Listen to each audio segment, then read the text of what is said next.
আসসালামু আলাইকুম। আজকে ফাইনাইট ফুরিয়ার ট্রান্সফর্মের এক্সাম্পল 6 সলভ করব। তো এখানে বলা আছে যে এফএক্সের সসীম ফুরিয়ার সাইন রূপান্তর নির্ণয় করো। তা আমরা ফুরিয়ার সাইন, ফুরিয়ার কোসাইন এগুলো ফার্স্ট চ্যাপ্টারে দেখে আসছি। এখানে দেওয়া আছে এফএক্স ফাংশন একটা দেওয়া আছে। এখানে এক্সের মান বলা আছে 0 এর সমান বা তার থেকে বড় এবং π/2 এর সমান বা তার থেকে ছোট। আর এখানে π-x এর সময় বলা আছে এক্সের মান π/2 এর সমান অথবা বড় এবং এর সমান অথবা ছোট। এখন আমরা এটা সমাধান করব। তাহলে আমরা হচ্ছে এখানে বলা আছে ফুরিয়ার সাইন রূপান্তর নিয়ে। তো ফুরিয়ার সাইন রূপান্তর আমরা জানি হচ্ছে এফএক্স সাইন এনএক্স ডিএক্স। আর এখানে ব্যবধিটা আমরা নেব, এখানে আছে পাই আর এখানে আছে 0 থেকে এর মধ্যে আমরা ব্যবধি নেব। তাহলে এখানে যেহেতু আমাদের দুইটা ব্যবধি আছে, তা এখন আমরা এটাকে ভাঙায় লিখতে পারি। একটা হচ্ছে আমাদের, তো এখানে আমাদের একটা ব্যবধি হচ্ছে এই যে 0 থেকে পর্যন্ত। প্রথমটাকে আমরা নিলাম 0 থেকে পর্যন্ত এফএক্স সাইন এনএক্স ডিএক্স। আর একটা ব্যবধি আছে থেকে π/2 পর্যন্ত, π/2 থেকে পর্যন্ত। তো এখানে এফএক্স সাইন এনএক্স ডিএক্স। এখন আমাদের এখানে এই 0 থেকে π/2 পর্যন্ত তো আছে ফাংশন হচ্ছে এক্স সাইন এনএক্স ডিএক্স। আর এই π/2 থেকে পর্যন্ত আমাদের ফাংশন হচ্ছে π-x সাইন এনএক্স ডিএক্স। এফএক্সের জায়গায় আমরা এখানের এই ফাংশন দুইটা বসাইছি শুধু। এখন এটাকে যদি আমরা করি এইটাকে যদি আমরা এখন সমাকলন করি, তাহলে এখানে আসছে কত এক্স সাইন এনএক্স ডিএক্স। তো এখানে আমরা প্রথম যদি একবার করি, এখানে হচ্ছে যে একটা টার্ম, এক্সের একটা টার্ম আর এই একটা টার্ম। তখন প্রথমটাকে করলে আসবে আমাদের হচ্ছে সাইনকে করলে আমরা জানি যে আসছে মাইনাস কস, তাহলে -x cos nx। তা এখানে এক্সের সহগ হচ্ছে এন, আমরা জানি যে এখানে এক্সের যে সহগ থাকে সেটা দ্বারা নিচে ভাগ হয়ে যায়, তাহলে এন দ্বারা নিচে ভাগ হয়ে গেছে। আর এখানে ব্যবধি আছে 0 থেকে π/2 পর্যন্ত। তা এখন আমরা প্রথমে তো এটাকে একবার সাইনকে করলাম, u/v1 সূত্রে করলাম। এখন হচ্ছে আমরা এটাকে যদি এখন এই যে এটা আছে এটাকে যদি আরেকবার করি, তার আরেকবার করলে হচ্ছে আমাদের আসবে এই যে 1/n, এই 1/nটা কিন্তু নিচে, তাহলে এটাকে আমরা আগে আলাদা করে লিখলাম। আর ব্যবধি হচ্ছে আমাদের 0 থেকে π/2 পর্যন্ত। তাহলে এখানে আমাদের এখন যদি আমরা আবার করি তাহলে আমাদের এক্সটা বাদ হয়ে যাবে, তখন আমাদের আসবে cos nx dx। তখন আমাদের এই এক্সটা বাদ হয়ে যায়, এখান থেকে আসবে cos nx dx। এটা হচ্ছে আমাদের আসবে, সাইন করলে আসে cos, তা এখানে আছে আমাদের cos nx dx। এরপর হচ্ছে আমাদের এটা আছে π-x আছে। তো এটাকে যদি আমরা dx এর সাপেক্ষে সমাকলন করি, তখন হচ্ছে আমাদের আসবে π-x cos, সাইনকে করলে আমরা জানি যে আসে cos মাইনাস cos, তাহলে মাইনাসটা আমরা নিচে লিখলাম -cos nx। আর এক্সের সহগ হচ্ছে আমাদের এখানে n, তো সে n দ্বারা আমরা ভাগ করে দিছি। আর এখানে হচ্ছে ব্যবধি লিমিট দেওয়া আছে π/2 থেকে পর্যন্ত, π/2 থেকে পর্যন্ত মাইনাস। এখন এই আমাদের যে 1 - 1/nটা, এই -1/nকে আমরা বাইরে রাখলাম। আর এইটার বেলায় হচ্ছে আমাদের যেহেতু এক্সের আগে একটা মাইনাস আছে আর এখানে হচ্ছে আমাদের সূত্রের মাইনাস, তাই মাইনাস এখানে প্লাস হয়ে গেছে।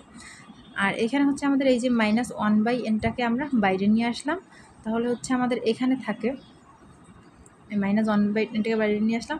এরপর যদি আমরা এই যে এই এক্স cos nx এটাকে যদি আমরা অন্তরীকরণ করি হচ্ছে আবার এই ডিএক্সের সাপেক্ষে, তাহলে এখানে ব্যবধি হচ্ছে π/2 থেকে পর্যন্ত। আর এই এক্সটা বাদ হয়ে যায়, তখন আমাদের থাকে হচ্ছে ডিএক্সের সাপেক্ষে যখন করি তখন আমাদের থাকে হচ্ছে cos nx। আর এই এনটাকে যেহেতু আমরা সামনেই লিখছি।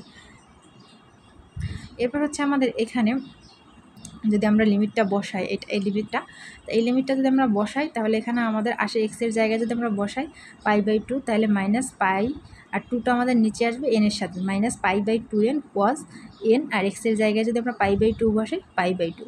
আর এখানে আমাদের লোয়ার লিমিট যেহেতু 0 দেওয়া আছে, তো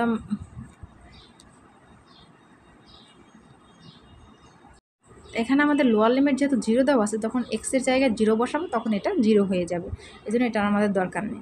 এরপর হচ্ছে আমাদের এখানে আছে 1/n আর এই cos nx dx। তা এটাকে যদি ডিএক্সের সাপেক্ষে আমরা আরেকবার করি, তাহলে এখানে আবার এক্সের সহগ যে আছে n, তাহলে n দ্বারা আরেকবার ভাগ হয়ে এই n এর সাথে গুণ হয়ে আসবে n স্কোয়ার, তো 1/n²। তার কসকে করলে আমাদের হয় সাইন nx। আর এইখানে ব্যবধি আছে 0 থেকে π/2 পর্যন্ত। এরপর হচ্ছে আমরা এখানে যদি লিমিট বসাই, এই লিমিটটা যদি বসাই, যে এখানে এক্সের জায়গায় যদি লিমিট বসাই পাই বাই এক্সের জায়গায় যদি প্রথমে আমরা আপার লিমিটটা বসাই পাই, তখন পাই মাইনাস পাই, তখন 0 হয়ে যাবে টোটাল টার্মটা। এরপর যখন আমরা লোয়ার লিমিট বসাবো pi by 2 minus pi by 2, তখন যখন আমরা এক্সের জায়গায় পাই বাই 2 বসাবো তখন হচ্ছে পাই মাইনাস পাই বাই 2 থেকে ভাগ করলে থাকবে আমাদের পাই থেকে মাইনাস পাই বাই 2 ভাগ করলে থাকে হচ্ছে পাই বাই 2। আর তো এখানে আসবে আমাদের হচ্ছে pi by 2n cos n, আর এখানে যদি এক্সের জায়গায় পাই বাই 2 বসাই লোয়ার লিমিট তাহলে পাই বাই 2। তাহলে এখন আমাদের এখানে পাই বাই 2